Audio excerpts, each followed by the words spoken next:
Bienvenue, chers auditeurs, dans cette brève mise au point de l'actualité pressante.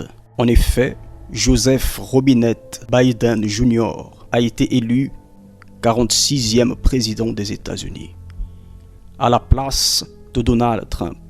Qu'attend le monde? Que se cache-t-il derrière la nomination de cet homme à la tête de la plus grande puissance mondiale? Donald Trump, que certains, même dans les milieux évangéliques, voyaient comme un sauveur, et que plusieurs songes et pronostics prédisaient la réélection, voilà que le contraire s'est produit.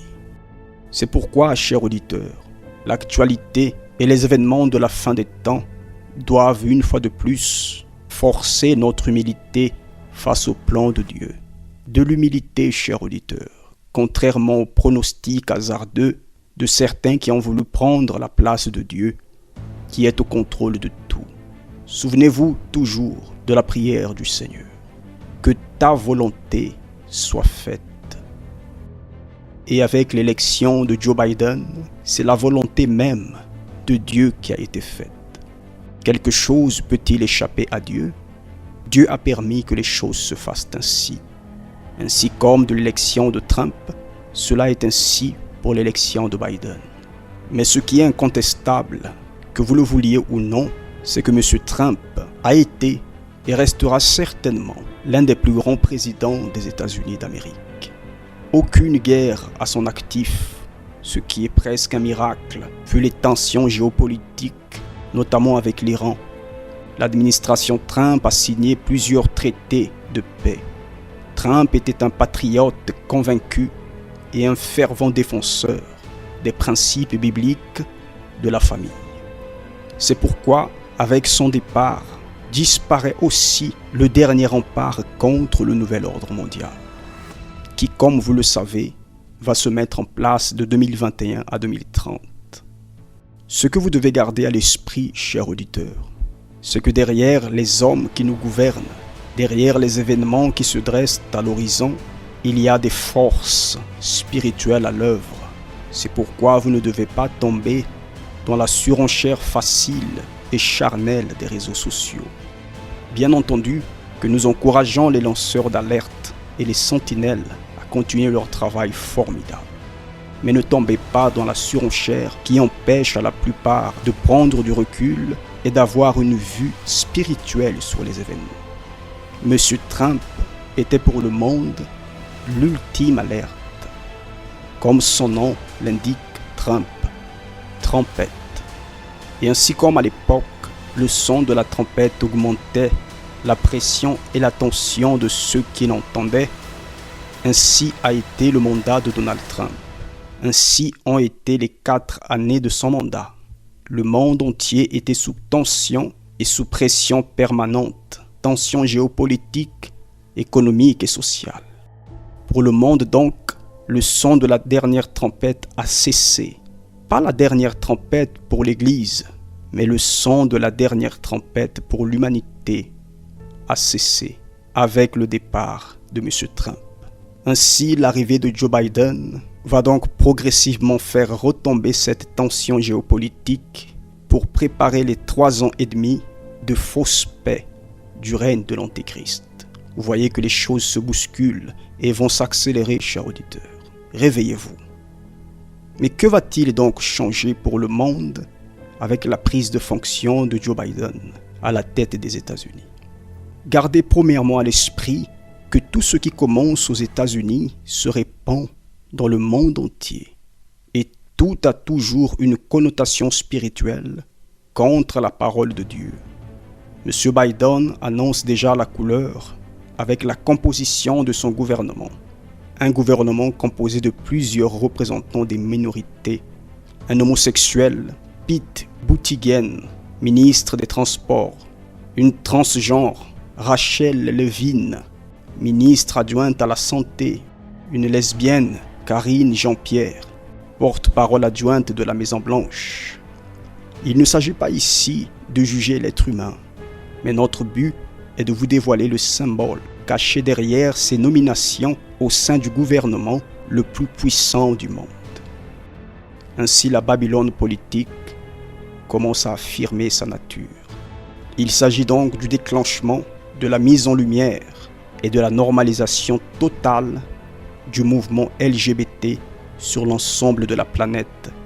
Et bien entendu, il s'agit d'un signal donné aux autres gouvernements occidentaux, qui à leur tour devront bientôt faire de même, au risque d'être traités de gouvernements discriminatoires.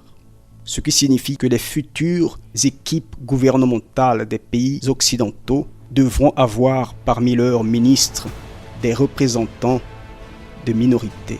C'est le premier signal, chers auditeurs, du mandat Biden. Bibliquement, il s'agit de l'exaltation et du mélange de genres, comme du monde avant le déluge. Nous avons fait une série de 4 vidéos au sujet du monde avant le déluge. Vous trouverez les liens sous la vidéo description. Et il reste une dernière vidéo que nous sommes en cours de production et que vous aurez l'occasion de découvrir très bientôt. Le gouvernement Trump n'a mené aucune guerre dans le monde durant ces 4 années de mandat. Ce ne sera peut-être pas le cas pour le gouvernement Biden. Il nous faut rappeler que Joe Biden a été le vice-président des États-Unis pendant 8 ans. Et pour ceux qui ignoraient encore cette information, sachez que le gouvernement Obama est le gouvernement qui est resté le plus longtemps en guerre, avec des troupes militaires déployées au sol, des interventions guidées à distance au Pakistan, en Syrie, en Afghanistan, en Irak, etc. Et toutes ces interventions sous la vice-présidence de Joe Biden. Vous pouvez donc déjà avoir une idée de ce qui attend le Moyen-Orient. Et en parlant du Moyen-Orient, il y a le cas le plus important qui attend l'administration Biden. La politique qui sera menée pour ou contre Israël. Mais Jared Kushner, qui est l'auteur discret des accords de normalisation des relations entre l'État hébreu et ses voisins arabes, va continuer son travail dans l'ombre jusqu'à être couronné Messie d'Israël par les rabbins juste après l'enlèvement de l'Église. Une série de 3 vidéos a été faite à ce sujet. Les liens sont sous la vidéo description. Le dossier iranien. Beaucoup attendaient l'accomplissement de la prophétie de Daniel 8 sous le mandat de Donald Trump, mais ça n'a pas été le cas, ce qui doit une fois de plus forcer notre humilité face aux prophéties de la fin des temps. Dieu nous montre chaque jour que c'est lui qui est au contrôle, chers auditeurs. Rappelons que cette prophétie dépeint une guerre entre la Perse, qui est l'actuel Iran, et le chef du monde occidental, qui est donc les États-Unis. Nous avons fait une vidéo l'année dernière, dont le lien est aussi sous la vidéo description, et qui montre que cette guerre de Daniel 8, que cette prophétie ne peut se réaliser avant l'enlèvement de l'Église, puisque dans le contexte actuel, avec une pandémie mondiale et une crise financière qui s'annonce cataclysmique, une guerre contre l'Iran mènerait immédiatement le chaos dans le monde. Or, en cette fin des temps, il ne peut y avoir un autre chaos mondial, si ce n'est l'enlèvement de l'Église. C'est donc l'administration Biden qui déclenchera cette guerre. Le lien est donc sous la vidéo description. Joe Biden et les accords de Paris sur le climat. C'est l'une des premières décisions qu'a pris le nouveau président des États-Unis. Revenir dans l'accord de Paris sur le climat. L'administration Trump s'était retirée de cet accord dès le début de son mandat en le qualifiant de dictature climatique et écologique.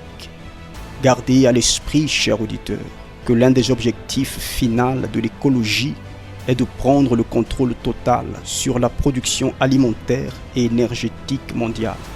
En revenant donc dans ce traité, Joe Biden souhaite rattraper le retard qui s'est accumulé et qui a freiné la propagande mondiale autour du réchauffement climatique.